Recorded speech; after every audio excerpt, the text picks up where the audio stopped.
Good afternoon, folks. Dennis Zager Jr. with Zager Easy Play Guitars in Lincoln, Nebraska.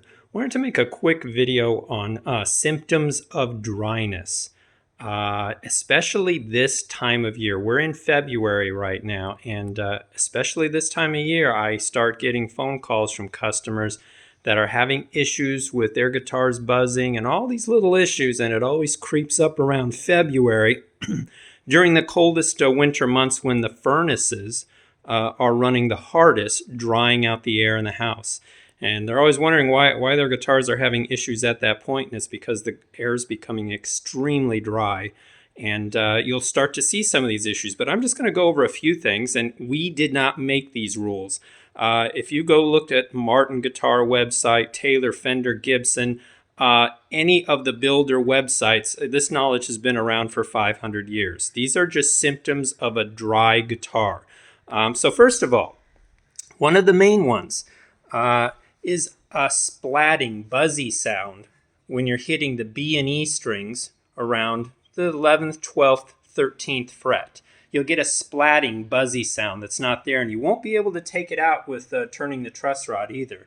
And what that comes from is the face lowering about 1 millimeter, and it starts bringing these little strings, which are closer, even closer to the fretboard, and soon all these strings will be buzzing, but that's a giveaway sign. Another symptom, the amplifier jack or the strap peg at the bottom will come loose.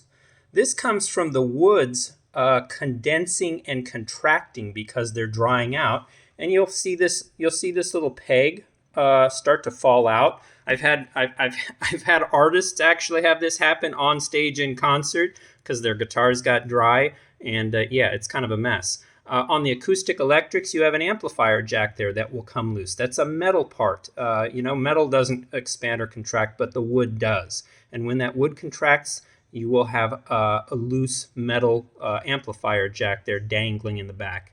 Another thing, warping of the neck. When the woods become dry, again, you're talking about expansion and contraction, and you'll actually see this neck start to go back even further, meaning the neck will go back like this, and you'll get even more buzzing here. High frets and sprung frets. When the woods on the fretboard contract, they can actually push up these frets. And it's funny because I'll have customers call and they'll say, no, I got a high fret, I've got to send the guitar back. Well, the guitar arrived perfect and there were no issues then. And I always kind of find that this is funny because, again, I've been dealing with these customers over the phone for 30, 40 years now. And the guitar had these problems when I received it.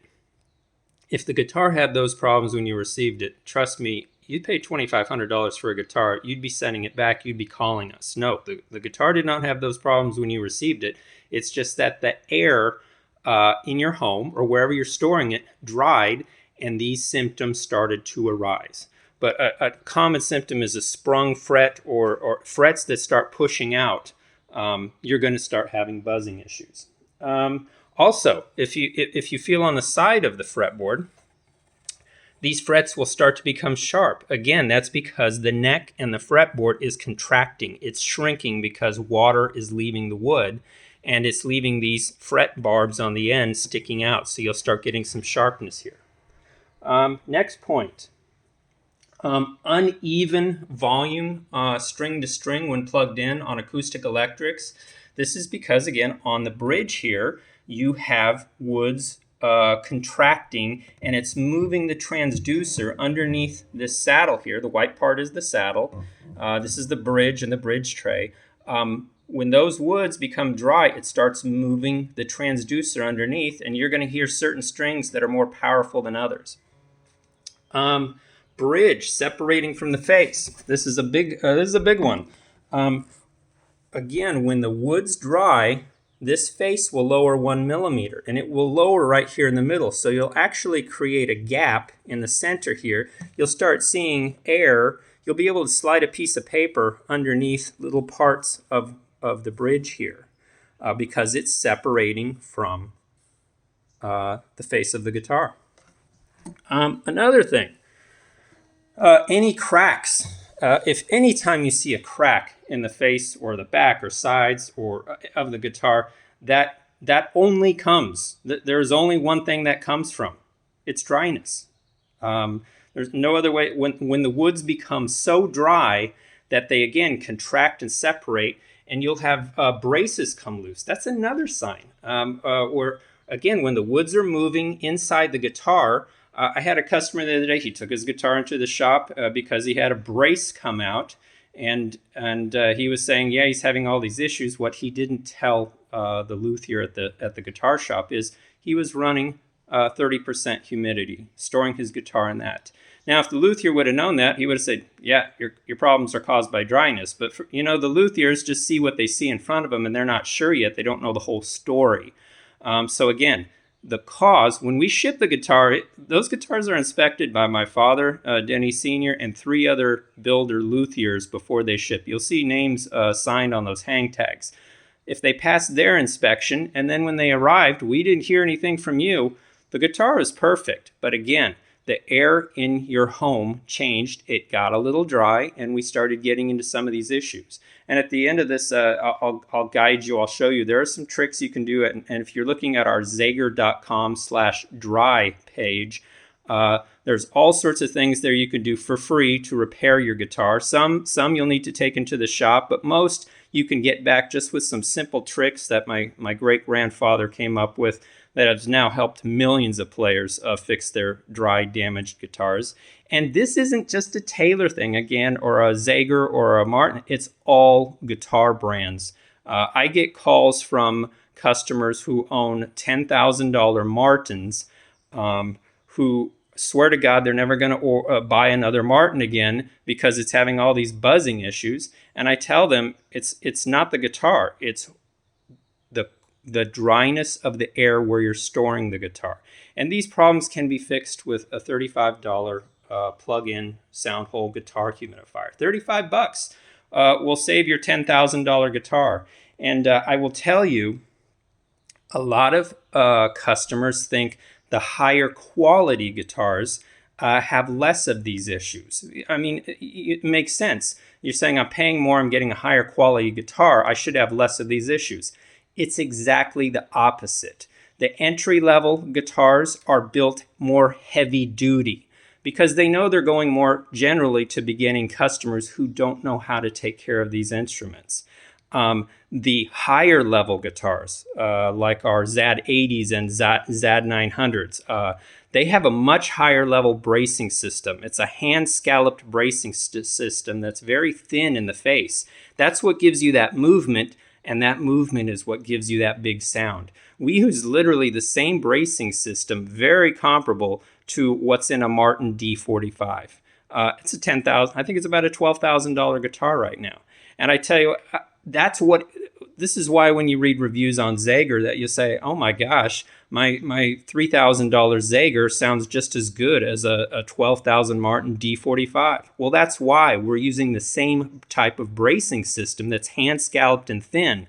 But because of that, you're going to need to watch that guitar and watch where you're storing it, just like you would a Martin D45. So again, it's the opposite of what most customers think. They think, oh, because I'm paying 12 grand or even 3 grand for a guitar, it's going to be more durable. No, it's going to be, they're just very, what's the word?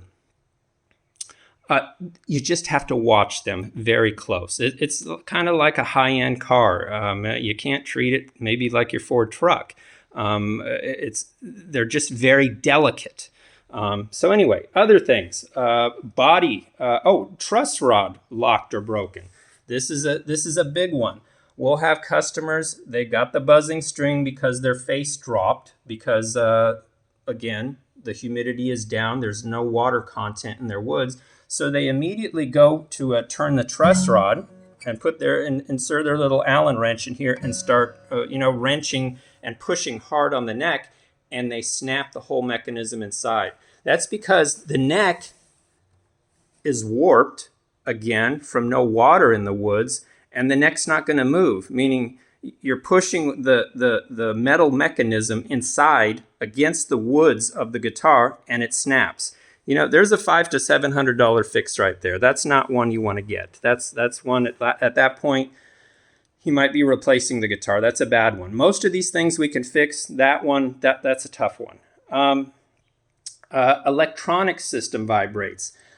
When the woods shift on the guitar again, if you have electronics on a guitar, like here's one here, like on our ZAD 900, you have this plastic box. This plastic box doesn't move, but when you have the woods shift around it, then you're going to pick up vibrations sometimes on certain chords, because again, the woods moved slightly, but the plastic mechanism did not.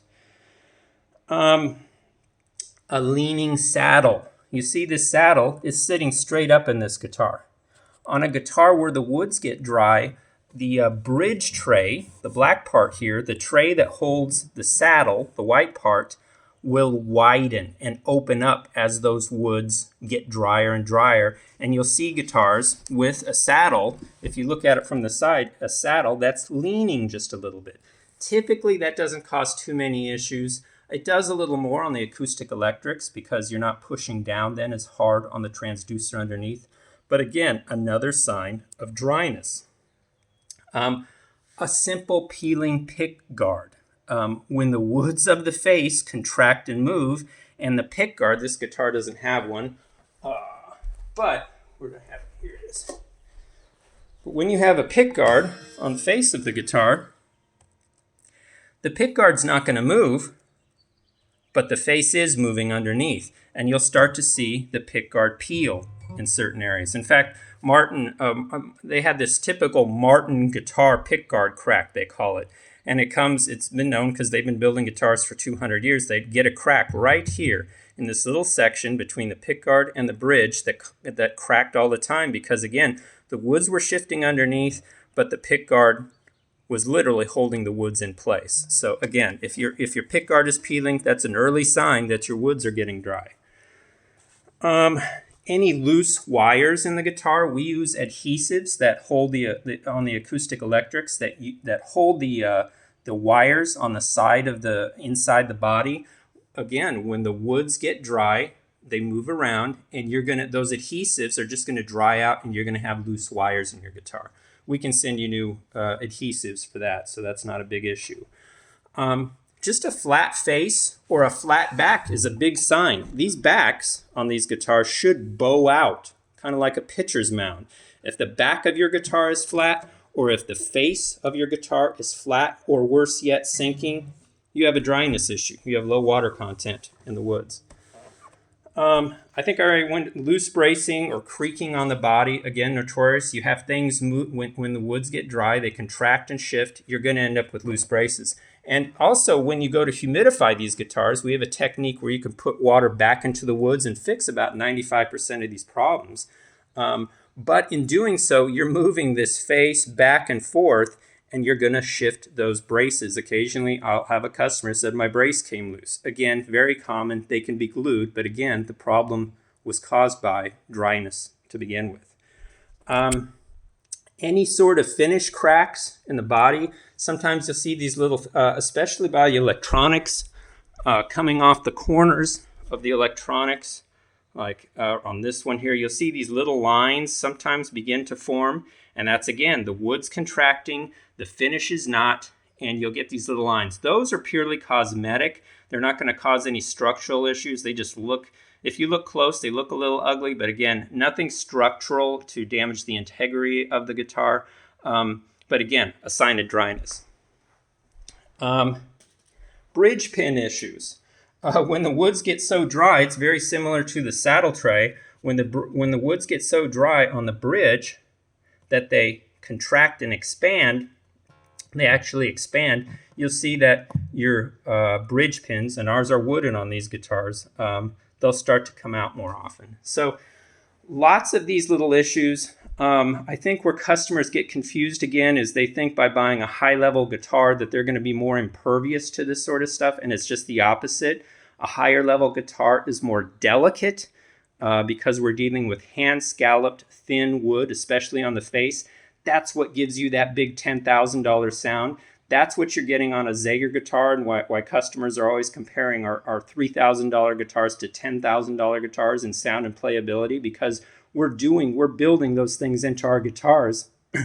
But along with that, it means you're going to have to watch that guitar a little closer. And again, we're using real solid woods on these guitars. I get customers all the time saying, why didn't my $300 Yamaha crack or have these issues? Because your $300 Yamaha is a laminate guitar. That's essentially plastic. Plastic is more impervious to this stuff, but plastic is not going to give you the sound and playability of a $10,000 guitar. So I just wanted to go over some of these issues. If you have any of these issues, this is purely dryness. Now, with that said, if you go to zager.com/dry or zager.com/help, we have nice lists there of things you can do. My father's and my great-grandfather's come up with like a great technique of getting water back in the woods. Usually within 72 hours, it's basically a technique where we drop in 3 wet towels inside the body, cover the sound hole for 72 hours, and it builds that face back up into, it puts all the woods literally back into position. It's a trick that can save you thousands of dollars literally at the guitar luthier, that can get your guitar playing again. If you look at some of our videos on that, you'll see thousands of comments below from customers that it saved their Martin guitar, their Taylor guitar, their Fender guitar, from guitars that a lot of these shops would say throw away, because once your guitar is so warped and damaged that way, they're unfixable. So just remember, you see any of these issues, this is all 100% dryness related. It's preventable. It's preventable with a simple $35 clip-in guitar humidifier. And with that said, I will say, no guitar company warrants this type of damage. Neither do we, but we go out of our way to help our customers, especially, you guys, you unload your life savings, $2,500 on a good guitar. We don't want to see you sitting there without a guitar that's not playable. So we'll help you any way we can. 99% of these guitars can be brought back into shape. It just takes maybe a little work in using our towel method, maybe $50 at the guitar luthier to maybe file some frets. You can do some of this stuff at home and get it back in shape. But I wanted to make this video just to go through this stuff so our customers were a little more educated on how this stuff works. I've been dealing with it over 50 years, my entire life. My dad has, my grandfather and great-grandfather, we know this stuff. And if you go out and look on the web, you'll see these aren't our rules. This is coming from Martin, Taylor, Fender, Gibson. Every guitar company in the world will tell you this stuff. Look at Google AI or ChatGPT and ask, what are the symptoms of a dry guitar? Well, those are the ones I just listed in this video. So if you have any other questions, don't be afraid to call or email. We'll be here to help. Take care, folks.